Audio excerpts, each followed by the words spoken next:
നമസ്കാരം. ശബരിമലയിലെ സ്വർണ്ണക്കൊള്ളയെക്കുറിച്ചുള്ള ഞെട്ടിപ്പിക്കുന്ന വിവരങ്ങളാണ് ഓരോ മണിക്കൂറിലും പുറത്തു വരുന്നത്.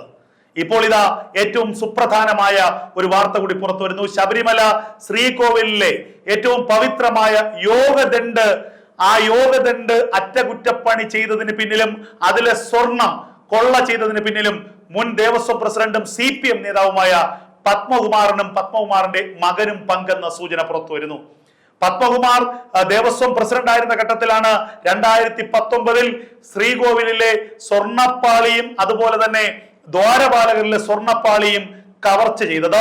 പത്മകുമാറിന്റെ അറിവോടുകൂടി പത്മകുമാർ കൂടി അറിഞ്ഞുകൊണ്ട് ഉണ്ണികൃഷ്ണൻ നമ്പൂതിരിക്ക് ആ സ്വർണം കൈമാറുകയായിരുന്നു എന്നുള്ള വിവരമാണ് പുറത്തു വരുന്നത്. ശബരിമലയിലെ അഡ്മിനിസ്ട്രേറ്റീവ് ഓഫീസർ അടക്കം പത്മകുമാറിനോട് അനുവാദം ചോദിച്ചിട്ടാണ് ഈ സ്വർണ്ണപ്പാളി, തങ്കപ്പാളി ഉണ്ണികൃഷ്ണൻ പോറ്റി കൈമാറിയത് എന്നുള്ള വിവരങ്ങൾ പുറത്തു വരുന്നു. ആ സ്വർണമാണ് ചെന്നൈയിലേക്ക് എത്തിച്ച് മറിച്ചു വിറ്റത്. അതുപോലെ തന്നെ ഈ കാലഘട്ടത്തിലാണ് ശബരിമലയിലെ ശ്രീകോവിലിന്റെ വാതിലും അതുപോലെ ശ്രീകോവിലിലെ കട്ടളയും ശ്രീകോവിലിലെ പടികളും ഒക്കെ സ്വർണം പൊതിയാൻ വേണ്ടി കൊണ്ടുപോയത്. ആ ഘട്ടത്തിൽ വിജയ് മല്യ പൊതിഞ്ഞ തങ്കപ്പാളി അവിടെ ഉണ്ടായിരുന്നു എന്ന് ഓർക്കണം.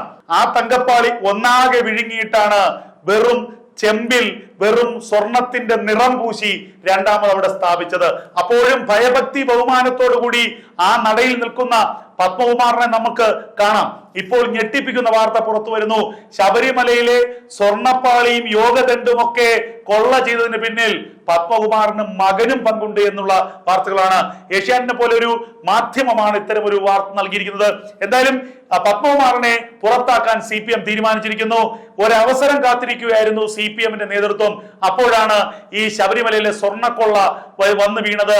ആ സ്വർണ്ണക്കൊള്ളയുടെ പേരിൽ, സ്വർണ്ണക്കൊള്ളയിൽ പങ്കുണ്ടതിന്റെ പേരിൽ CPMൽ നിന്ന് പത്മകുമാറിനെ പത്തനംതിട്ടയിലെ CPMന്റെ വളരെ മുതിർന്ന ഒരു നേതാവിനെ പുറത്താക്കാൻ പാർട്ടി തീരുമാനിച്ചിരിക്കുന്നു. അടുത്ത സംസ്ഥാന കമ്മിറ്റിയിൽ ഇത് സംബന്ധിച്ച് തീരുമാനം ഉണ്ടാകുമെന്നാണ് ലഭിക്കുന്ന വിവരം. നേരത്തെ തന്നെ പാർട്ടിയുമായി കൊമ്പുകോർത്ത ഒരു നിലയിലായിരുന്നു പത്മകുമാർ.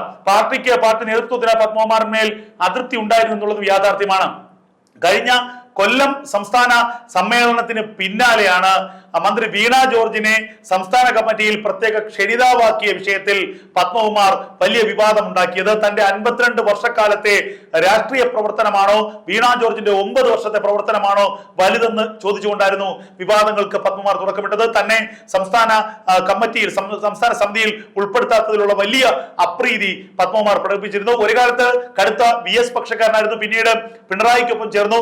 അതിന്റെ ഒരു നന്ദി സൂചകമായിട്ടാണ് ദേവസ്വം ബോർഡ് പ്രസിഡന്റ് സ്ഥാനം പിണറായി വിജയൻ കൈമാറിയത്. കിട്ടിയ അവസരത്തിൽ അയ്യപ്പന്റെ നടയിൽ നിന്നും കട്ടെടുക്കാൻ കൃത്യമായി തന്നെ തയ്യാറായി പത്മകുമാർ. ഇപ്പോൾ ഇതാ പത്മകുമാറിന്റെ മകൻ അടക്കമുള്ള ആളുകൾക്കെതിരെ വലിയ ആരോപണങ്ങൾ വരുന്നു എന്നുള്ളതാണ് ഏറ്റവും സുപ്രധാനമായ കാര്യം.